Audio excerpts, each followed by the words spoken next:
Beyond the smile that greeted millions each morning, Savannah Guthrie found herself standing at a deeply personal crossroads, shaped not by headlines or ratings, but by quiet questions she carried long after the cameras stopped rolling. Questions about identity, balance, and the cost of always appearing composed.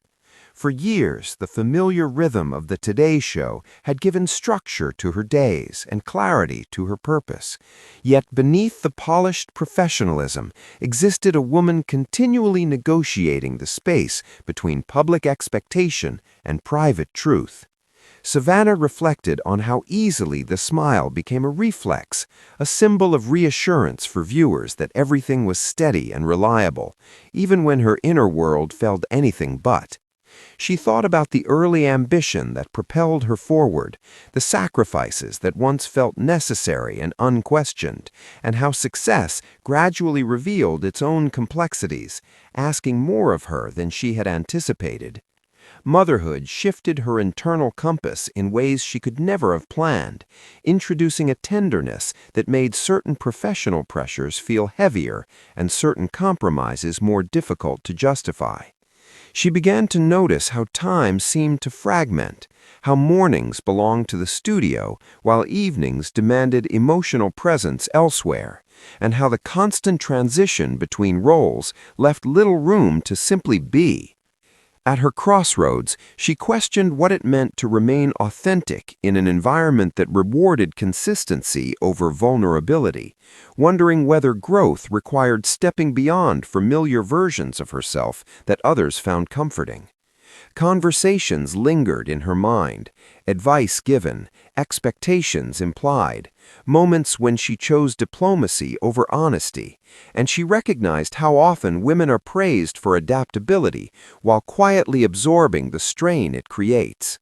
Savannah understood that her challenges were not singular or dramatic, but cumulative, built from countless small decisions that slowly shaped her sense of fulfillment.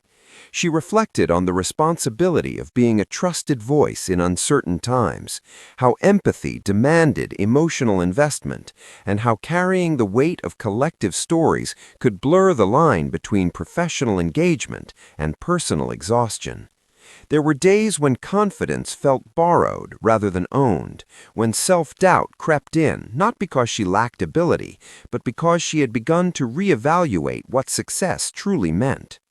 The crossroads did not demand an immediate answer, but it did insist on attention, urging her to listen to instincts she had once overridden in the name of momentum.